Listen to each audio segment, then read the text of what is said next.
খুব ঠান্ডা নেই, তবুও কিন্তু আমি ভালো করে চাদর ঢাকা দিয়ে যাচ্ছি। এই কারণে যে বাচ্চাদের স্কুলে দিতে গিয়েছি, দিয়ে গিয়ে সেখানে দেখি যে আমি চুলে ক্ল্যাচারও পর্যন্ত লাগাইনি, চলে এসেছি। তাই সেটি চুলটাকেও ছোটোর জন্য ভালো করে আটকাতে পারছি না, তাই ওইটা লুকানোর জন্য ভালো করে চাদর দিয়েছি। সবার প্রথমে জানাই অরিত্র ডট অরিত্রিয়ান মমে আপনাদের অনেক অনেক স্বাগত। কেমন আছেন সকলে? আশা করি ভালো আছেন, আমরাও ভালো আছি, বাচ্চারাও ভালো আছে। খারাপ খারাপ লাগছে, এই দুদিন আগেই যাচ্ছিলাম, কি সুন্দর প্যান্ডেল হচ্ছিল না, আজকে দেখুন প্যান্ডেল খোলা হয়ে গেল। এরকম আসে আর যায় সব আমাদের মন খারাপ হয়, আবার আবার কিছুদিন পরে মনটা ভালো হয়ে যায়। এই কথা বলতে বলতে গেটের কাছেই পৌঁছে গেলাম এবার। কিন্তু ঘরে যেই ঢুকলাম, আমার পুরো মাথায় হাত, মানে কি করব বুঝতে পারছিলাম না, মাথা টাথা চুলকাচ্ছিল খুব জোরে। কেন জানেন? পুরো চারদিকে আমার ঘরের অবস্থা ভীষণ ভীষণ করুণ ছিল, ভীষণ করুণ। মানে আর কি বলবো, ওইগুলো গোছানোর কোনো সময় ছিল না। এবারে আমার যাত্রা শুরু হলো, এই যে এই সব গোছানোর পালা। কি কোথার থেকে শুরু করব, কোথায় শেষ করব, সেটা আগে ভাবছিলাম না, যে আগে কি ওইটা করব না আগে এইটা করব। তারপরে কালকে রাত্রে হালকা একটু হাওয়া হয়েছিল, তাই জানলায় দেখি কি অবস্থা, পুরো ধুলো বালিতে ভর্তি হয়ে গেছে। কালকে রাত্রে বাচ্চাদের পেন্সিল সার্ফ করছিলাম, আর এই যে দেখুন ধুলোতে কত বালি। মানে দোতলায় মানে ওপরের তলায় থাকলে কি হবে, আর কখন চকলেট খেয়েছে কালকে, এই হচ্ছে ব্যাপার।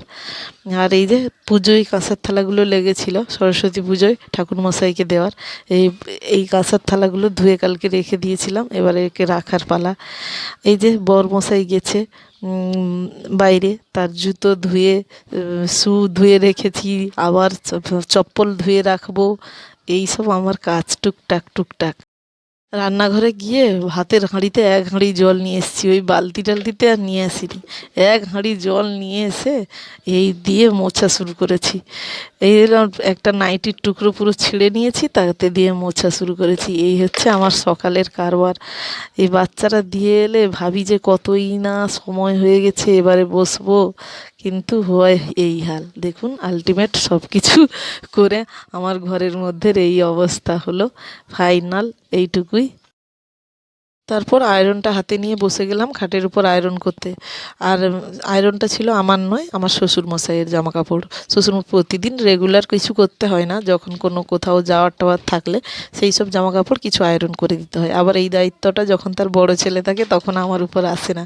তার বড় ছেলে যখন না থাকে তখন আমি বাবার সব জামা কাপড়গুলো আয়রন করে দিই। প্যান্ডামিকের পর থেকে তো দেওরের আর মানে অফিস যায় না, ওয়ার্ক ফ্রম হোম হয়ে গেছে, না হলে দেওরেরও সব জামা কাপড় কিন্তু আমি আয়রন করে দিতাম। এখন দেওর বিয়ের পরে কিন্তু তার বউকে দিয়ে আয়রন করায় না, সে কিন্তু দোকান থেকেই পয়সা দিয়ে আয়রন করিয়ে আনে। আর আমাকেও বলতে পারে না, কিন্তু ওর বউকে খাটায় না, কিন্তু আমাকে খাটিয়ে নিত জানেন। মজা করেই বলছি, এখন আসলে যায় না তো অফিস, যায় মানে কোথাও ওকেশনে যাওয়ার থাকলে সেই জামা কাপড়গুলোই দোকান থেকে করিয়ে আনে। আর আগে আমি ফ্রি থাকতাম তাই করে দিতাম ওরগুলো, আর এখন তো অফিস যায় না, ওর বউ আর কোত্থেকে করবে। আমি তাই বলছিলাম তাড়াতাড়ি অফিসটা চালু হোক, দিলে তুমি বুঝবে কত কাঁড়ি কাঁড়ি আয়রন করতে হয়। এই যে এবারে বাবার ঘরে রেখে দিয়ে এলাম খাটের উপরে, এবারে এসে ছোটোকে একটু চুমু খেয়ে নিলাম। ও মানে এতই কুতকুত করছিল যে আমার দেখে লোভ সামলাতে পারছিলাম না, তাই একটু চুমু খেয়ে নিলাম। তাই এবারে এক বোঝা জামা কাপড় নিয়ে চলে এলাম জামা কাপড় চোবাতে। এই যে এইসব কাজ করতে গেলে তো আমি কোনো পয়সা পাই না। আমার আমার ছেলেমেয়ের বাবা সেদিন বলছিল যে তোমারও রান্নাঘরের কাজ তোমাকেও ছ্যাঁকা লাগে, আমারও রান্নাঘরের কাজ আমাকে ছ্যাঁকা লাগে। আমি বললাম এটাই পার্থক্য শুধু, যে তোমার ছ্যাঁকা লাগলেও তুমি পয়সা পাও, আমার ছ্যাঁকা লাগলে আমি পয়সা পাই না। কি এটাই তো সত্যি নাকি? দিয়ে বলতে আমার দিকে তাকিয়ে তাকিয়ে হাসছে। আমি বললাম হ্যাঁ, তুমি তোমার পয়সার জন্য ছ্যাঁকা লাগে বলে কিছু বলো না। তোমার রান্নাঘরে কেক বের করতে গেলে ওটিজি থেকে ছ্যাঁকা লেগে যায়, তাদের তো বড় বড় ওভেন। বললাম হ্যাঁ, তুমি হলে পয়সা পাও, আমি তো পয়সা পাই না, ওই জন্য আমার কষ্টটা বেশি একটু, এই জন্য বলছি। আবার ভিজিয়ে এসে দেখি কি আর একজন বসে বসে আমাকে ডাকছে, আবার তার হাত ধরে তাকে দু চারটে চুমু দিয়ে দিলাম। এই থাকে আমাকে, এই থাকে বলে আমি চুমু খেয়ে খেয়ে আমার দিন কেটে যায়। এই কষ্টটা কষ্ট বলে মনে হয় না, কাজ করে যাই আর ছোটকে শুধু চুমু খেয়ে তারপরে এই যে বসে গেলাম এবারে খেতে। এটা আবার খাচ্ছি যে আমার জন্য কিন্তু টাটকা কিছু নয়, এটা আমার জন্য বাসি, কারণ বাচ্চারা যখন ব্রেড খেতে পারে না, কিছুদিনের জমে যায়, তখন পরে সেটা আমার ভাগে। আর এটাই বাটার দিয়ে একটু সেঁকে নিয়ে এসেছি, এটাই বসে এখন খেয়ে নিচ্ছি। একটুখানি মনে হচ্ছিল একটু শসা টসা কেটে নিয়েছি, তারপরে ভাবলাম যে যখন সবজি করতে যাবো না তখন কেটে খেয়ে নেবো, দিলে এর সঙ্গেই হয়ে যাবে, পেটে একসঙ্গেই মিলে যাবে। আর সব কিছু গোছানো হয়ে গেছে, কিন্তু আয়রনটা খুব গরম বলে না সাইডে রেখেছি। আয়রনটা একটু ঠান্ডা হলেই ভরে দেবো, না হলে আবার ছেলে মেয়ে চলে এলে মহা বিপদ হয়ে যাবে। এই আয়রন আর আয়রন থাকবে না, আয়রন কোথায় গিয়ে পড়বে, তার কোথায় গিয়ে পড়বে তার নাই ঠিক। এই সব করার পরে আবার চলে এলাম ঝটপট এই যে রান্নাঘরে সবজি করার জন্য। সবজিতে আজকে কি হয় না হয়, কি হয় দেখা যাক। আজকে একে সোমবার, শাশুড়ি মার নিরামিষ, দুয়ে হচ্ছে আবার বাচ্চাদের মাছ হবে, আবার তার উপর কালকে বিরিয়ানি খেয়েছি। আমার তো একটুও কিছু খেতে ইচ্ছে করছে না, কতটা কি সবজি করব বুঝতে পারছি না। এই যে একটা তরকারির জন্য সবজি কেটে দিয়েছি, কুমড়ো, এটা হলো রাঙালু, আর দিয়েছি একটু ওলকপি আর টমেটো। আর এটা শুক্তোর জন্য অল্প একটু করেছি, শুধু শাশুড় মশাই শাশুড়ি মার জন্য, দুজনের জন্য। দেওর আজকে বিরিয়ানি কালকে আছে খাবে, আর যা বলেছে দুধ দিয়ে ভাত খাবে, আমি বলেছি আলু সেদ্ধ ভাত খাবো। আর বিনস আর কি বলে ওটাকে, বিনস আর কি সিম, হ্যাঁ মনে পড়েছে, সিম ভাজা, সিম ভাজা। এই যে সেই সব কেটে কুটে দিয়ে ওটা একটু গুছিয়ে, অন্য দিনের তুলনায় আজকে অনেক অনেক অনেক অনেক কম, এই জন্য ভিডিওটা করতে ফোনটা নিয়ে এসে বসানোর সময়টুকু পেয়েছি।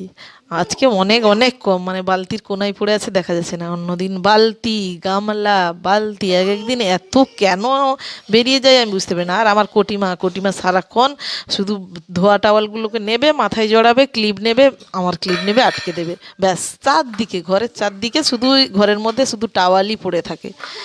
অর্ধেক দিন শুধু এক গাদা করে টাওয়ালই আমাকে কাচতে হয়। ছাদের উপর মেলতে এলাম, মেলতে এলাম, একটা ইট রেখেছি এর উপরে, মানে বিটের উপরে একটা ইট রেখেছি, তাতে ফোনটা রেখে দিয়েছি। আমি বললাম ফোনটা যদি পড়ে তবুও আমাকে কেউ মারবে না, কিন্তু ইটটা যদি কারোর মাথার উপর পড়ে যায় আমাকে তাহলে পুলিশ অ্যারেস্ট করে নিয়ে চলে যাবে। না, এটা আমার ঘরের পিছন সাইডে অবশ্য। ওখান থেকে এসে আমি ঝটপট করে সবজি ধুয়ে আর মাছটা নুন হলুদ মেখে রাখলাম বাচ্চাদের জন্য। এবার যাব বাচ্চাদের আনতে। এই হলো তাদের ছেড়ে আসার পরে আমার ২-৩ ঘন্টার কাজ।